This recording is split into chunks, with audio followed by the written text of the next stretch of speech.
ദേശീയ ഗീതത്തെ അപമാനിച്ച് Kozhikode മേയറും CPM കൗൺസിലർമാരും BJP കൗൺസിലർമാരുടെ നേതൃത്വത്തിൽ വന്ദേമാതരം ആലപിക്കുന്നത് തടസ്സപ്പെടുത്തിക്കൊണ്ട് ദേശീയഗാനം ആലപിച്ചു. ദേശീയഗീതം പാടുന്നതിനിടെ പുറംതിരിഞ്ഞു നടന്ന മേയർ ഉൾപ്പെടെയുള്ളവർക്കെതിരെ സിറ്റി പോലീസ് കമ്മീഷണർക്ക് BJP കൗൺസിലർമാർ പരാതി നൽകി.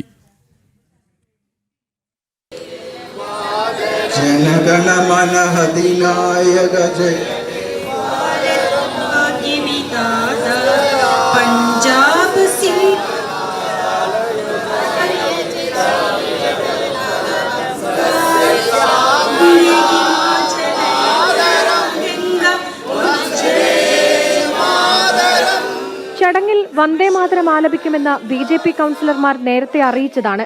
അതനുസരിച്ച് ചടങ്ങിനിടെ ദേശീയഗീതം ആലപിക്കുകയും ചെയ്തു. വന്ദേമാതരം ആലപിക്കുന്നത് തടസ്സപ്പെടുത്തിക്കൊണ്ട് മേയർ O. സദാശിവത്തിന്റെയും ഡെപ്യൂട്ടി മേയറുടെയും നേതൃത്വത്തിൽ CPM കൗൺസിലർമാർ ദേശീയഗാനം ആലപിച്ചു. ഒരേ സമയം ദേശീയഗാനത്തെയും ദേശീയഗീതത്തെയും അവഹേളിക്കുന്നതായിരുന്നു മേയറുടെയും CPM കൗൺസിലർമാരുടെയും നടപടി. ദേശീയഗീതം അവസാനിക്കുന്നതിന് മുൻപ് തന്നെ മേയർ ഉൾപ്പെടെ CPM കൗൺസിലർമാർ ദേശീയഗീതത്തെ അപമാനിച്ചുകൊണ്ട് പുറംതിരിഞ്ഞ് നടക്കുകയും ചെയ്തു. ഇവിടെ ദേശീയ ഗീതം ആലപിച്ചുകൊണ്ടിരിക്കും, വന്ദേ മാതരം ഞങ്ങൾ ആലപിച്ചുകൊണ്ടിരിക്കുമ്പോൾ തിരിഞ്ഞു നടക്കുകയാണ് മേയറും ഡെപ്യൂട്ടി മേയറും. ഇത് ആലപിക്കുമെന്നുള്ളത് മുന്നേ തന്നെ ഞങ്ങൾ അറിയിച്ചിരുന്ന കാര്യമാണ്. പക്ഷേ അത് ആലപിക്കാതിരിക്കാനുള്ള അജണ്ടയായിരുന്നു ഞങ്ങൾ വന്ദേ മാതരം ആലപിച്ചു തുടങ്ങിയ സമയത്ത് ദേശീയഗാനം ആരംഭിച്ചത്. ഒരിക്കലും അത് ചെയ്യാൻ പാടില്ലാത്തതായിരുന്നു. ഈ നഗരസഭയുടെ അധ്യക്ഷൻ എന്നുള്ള നിലയിൽ ബഹുമാനപ്പെട്ട മേയർ കുറച്ചുകൂടി ഒരു വിവേകം കാണിക്കണമായിരുന്നു എന്നുള്ളതാണ് ഞങ്ങൾക്ക് പറയാൻ. ചടങ്ങിൽ വന്ദേമാതരം ആലപിക്കുന്നത് അറിയിച്ചിട്ടില്ലെന്ന ഡെപ്യൂട്ടി മേയറുടെ വാദം തള്ളി BJP കൗൺസിലർമാർ.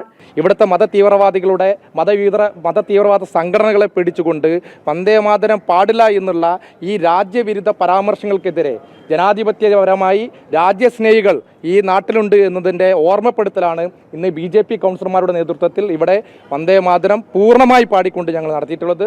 ദേശീയഗീതത്തെ അപമാനിച്ച സംഭവത്തിൽ കോഴിക്കോട് സിറ്റി പോലീസ് കമ്മീഷണർക്ക് പരാതി നൽകി BJP കൗൺസിലർമാർ. ഇത് ജനാധിപത്യത്തെ വെല്ലുവിളിച്ചുകൊണ്ട് രാഷ്ട്രസ്നേഹത്തെയും രാഷ്ട്ര നന്മകളെയും ഊട്ടിയുറപ്പിക്കേണ്ട സ്വാതന്ത്ര്യ ദിനത്തിൽ ഇത്തരം പ്രവണതകൾ, തെറ്റായ സന്ദേശം ഈ രാജ്യത്തിന്, നമ്മുടെ ഈ ഒരു സമൂഹത്തിലേക്ക് വിതയ്ക്കുന്ന തരത്തിലുള്ള പ്രവണതകൾക്ക് അവസാനം കുറിക്കണമെന്ന് പറഞ്ഞുകൊണ്ട് തന്നെയാണ് ഞങ്ങൾ പരാതി കൊടുത്തിട്ടുള്ളത്. പരാതിക്കുമേൽ അതിവേഗം നടപടി സ്വീകരിക്കണമെന്നാണ് BJP കൗൺസിലർമാരുടെ ആവശ്യം. ജനം, കോഴിക്കോട്.